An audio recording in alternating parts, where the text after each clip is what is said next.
Alright, we're going to talk about a type of psychology that doesn't get a whole lot of play in most of your courses. Here I'm calling it the German influence on psychology, but I'm hoping at this point you realize that that's kind of silly because the Germans have been influencing psychology since day one. Heck, who is the father of psychology by definition? Wilhelm Wundt, the German. And in fact, it's these German rationalists that had such a huge impact on psychology right from the very beginning. So to call it German influences is kind of a misnomer. They've been around forever, okay? So I want to remind you that so much of modern psychology was really blowback to that whole structuralism thing. And remember, one of the elements of structuralism was literally to break down, the goal was to break down cognitive processes and consciousness into its structure, into its components, into its, the periodic table of consciousness or something like that. And so this idea of breaking it down is called elementism, this belief that a complex mental event is composed of simple events, and to understand the complex event, you just need to figure out what the simple ones are, okay?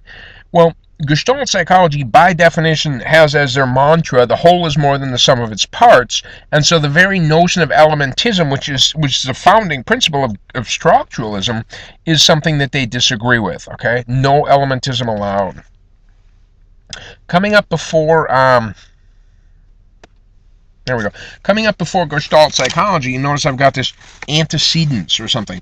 And so a quick reminder about Kant's categories of thoughts. If you recall, Kant said, when a child is born, they already have all kinds of things in their mind, okay? Things like time, causality. In fact, this goes even before Kant. Remember, this was Mr. Calculus. I forgot his name. Whatever. I mean, this has been around for a long time. That this idea that the child is born with something. Okay, this is of course the nature-nurture thing.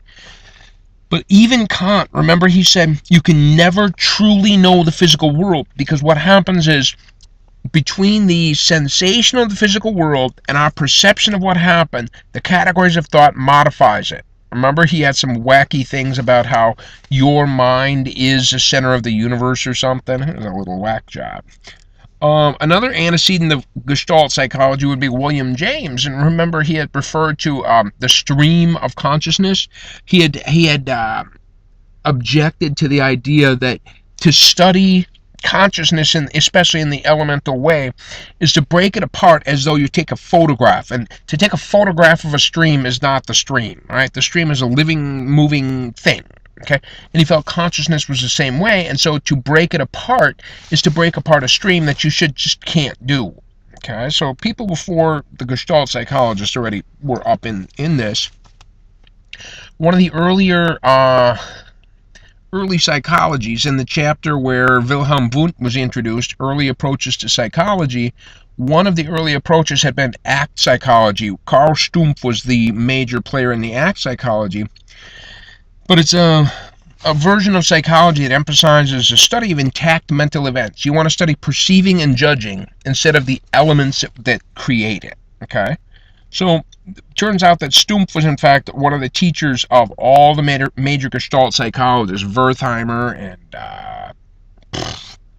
I can't, it's been too long, Wolfgang Kohler, Wertheimer, Kafka, there's a bunch of them. Well, let me see, which one is, did I miss one? No, wait, because I'm getting the wrong slides. Yeah, here, I want to get this. I want to describe this. In psychology, especially in the experimental branches of psychology, we tend to think of cause and effect, okay? Because, I mean, that's how experimental research works, right? Or in the realm of stimulus response, right? Which stimulus response is really cause effect, but it really views the world as kind of a linear thing, okay? And the Gestalt psychologist kind of had this notion, came out of physics, that said the world is not necessarily linear like this, that it's maybe best to think about it. In fact, like, say, for example, if you take a glass of water and leave it sit for a while, it's going to reach equilibrium. Perhaps you know the word equilibrium. Equilibrium, for lack of a better definition, essentially balance. It will achieve balance. Then, if you take some food coloring and drop it in the water, at first, of course, disruption of the balance. But very quickly, the food coloring will dissipate and spread evenly, and it will be completely, perfectly spread around the liquid, and it will seek equilibrium. And so this is kind of what field theory is about. It says, look, given the limitations on what it's got, energy systems will always make itself into the simplest way possible. And according to this idea, your brain is an energy system, and it will always seek simplicity, okay? And so if you drop something in, instead of thinking A causes B, what happens is if you drop something into an existing field, in this case, the energy in your brain, and you drop it into this existing field, it will create a disruption.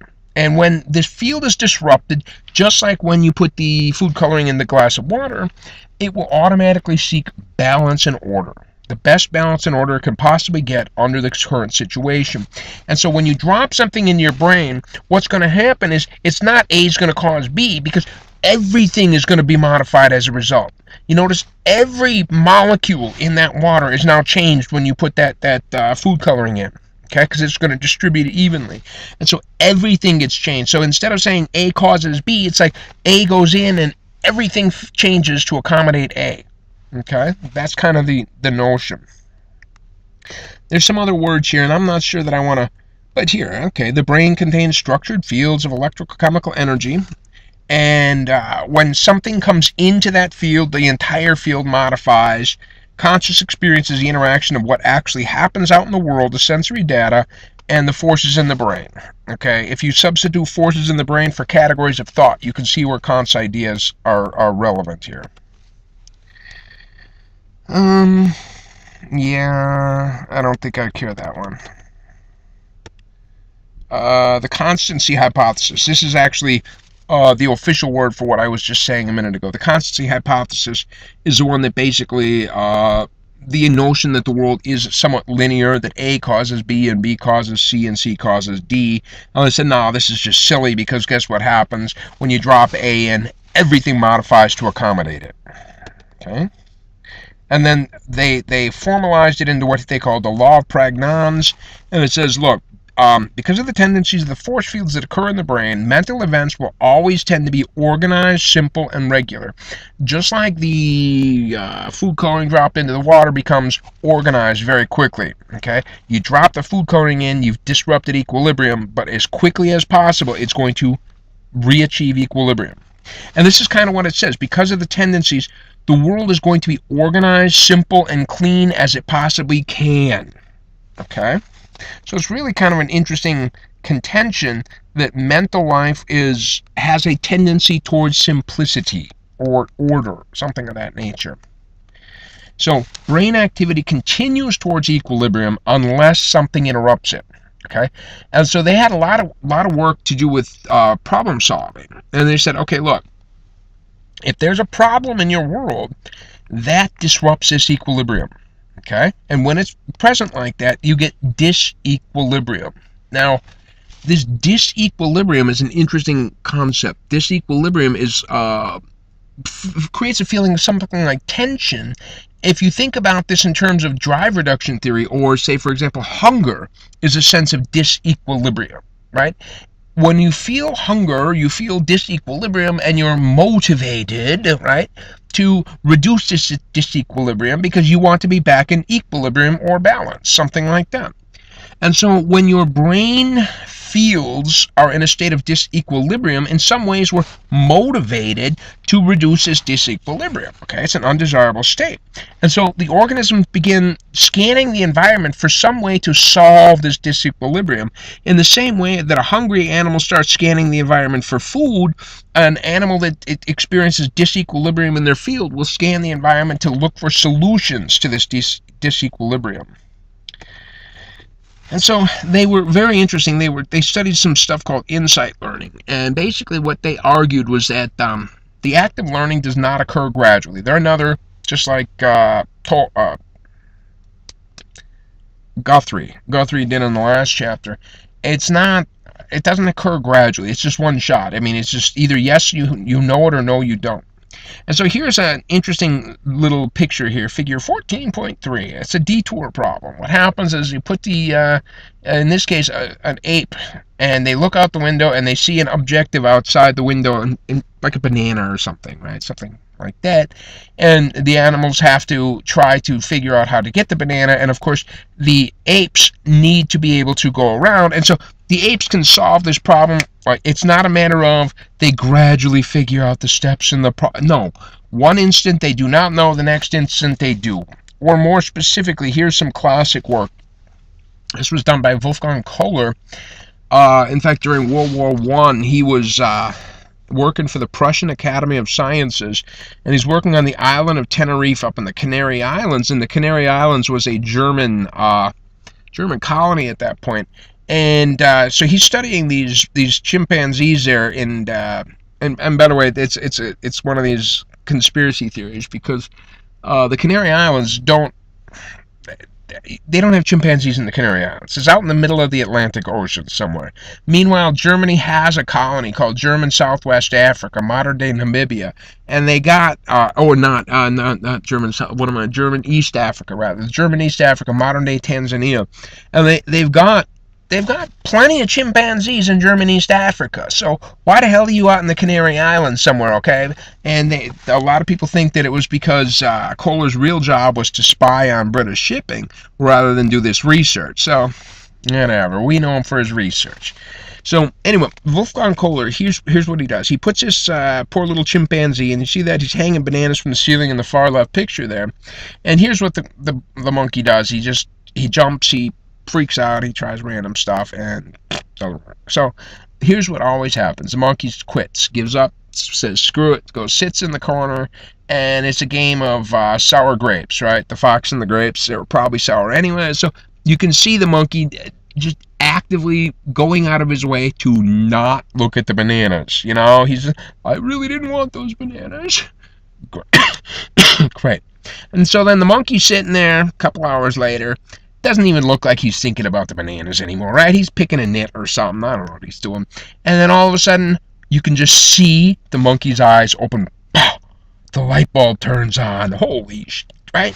So the monkey runs over, grabs a crate, stacks them up, climbs on top of the crate, and gets the bananas. Okay? And it's just in a moment.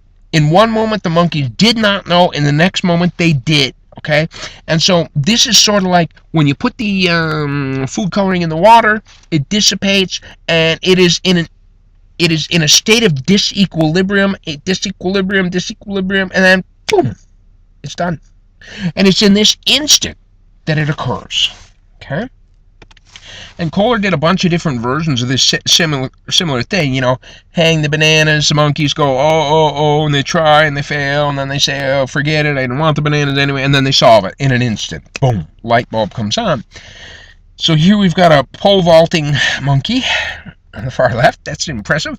I'm not sure, actually, based on this image, if he's a pole vaulting monkey or if he put the stick up and climbed it so fast he's able to pull the bananas down, but pretty impressive. The middle one, you got a monkey that figured out by stacking up crates are really quite obscure. You have to stick them, not just stack them, but you have to stack them on the tall end, right? And then the one under my face there, you've got a monkey that the bananas are outside the enclosure there, and the monkey has to figure out that he has to put the bamboo or something together to make a longer stick to drag the bananas toward himself. And so it's really interesting. And so here's a test. The behaviorists had some real problems with what the Gestaltists were saying, and so here's what the Gestaltists did to prove that, to support their point of view. So here we've got an experiment, okay? You take a chicken, okay? And you let the chicken, and you put grain on a white sheet of paper, and you put some grain on a gray sheet of paper, okay? Let the chicken go. Every time the chicken approaches a white sheet of paper, shoo, chicken, shoo, shoo, shoo, go, go, go. And every time it goes to the gray sheet of paper, go for it. Enjoy it. Enjoy it. And so here's the thing. The behaviorist said, given this setup, the chickens are learning stimulus response. They're learning stimulus white paper, response bad. Stimulus gray paper, response good, right? Well, the Gestaltists said, no, no, no, no, no, no. I'm sorry. They're learning something much larger than that. I mean, animals don't learn simple things like that. The world is not A causes B, okay? And so they said, okay, now that we've taught this chicken this, initial thing, or had this experience, now give this chicken this test. Put grain on a black sheet of paper and grain on a gray sheet of paper. Now, according to the behaviorists, the chicken, we're just going to let the chicken do whatever the chicken wants to do. We're not going to shoo the chicken away anymore. And according to the behaviorists, that chicken ought to approach the gray sheet of paper because, of course, the chicken has learned gray equals good, right? Or gray is reinforcement. But guess what the chickens do is they approach the black sheet of paper. What? Why do they choose? Because the chickens have learned a general rule, which is to say darker paper equals good. Because according to this notion, what happens is, says the Gestalt psychologist, if the chickens had to learn each and every fact, white paper good, gray paper bad. If you had to learn every fact in the world, your brain would explode. But if you can learn general principles, in this case, darker paper good, you can apply those principles to situations you've never seen before. Okay? And so it's really an interesting explanation. Now, Gestalt psychology isn't dead. It was developed very much in America, by the way. The Gestalt psychologists all trained in Germany, but especially due to World War II, they all ended up in America, and they all taught at very small universities, very small, Worcester College and things like this. And so these major players really had quite an impact considering where they worked. And so Gestalt psychology still, I mean, you'd be hard-pressed to find somebody who says they are a Gestalt psychologist, but you would not be hard-pressed to find people that are influenced by this, in particular in the realm of cognitive psychology, but in other realms as well. This belief in particular that the world is not so simple as A causes B, that the notion of field theory is perhaps a better way. So that's all I got to talk about tonight. It's getting too dark here for us. Well, I don't know. I hope you can see me.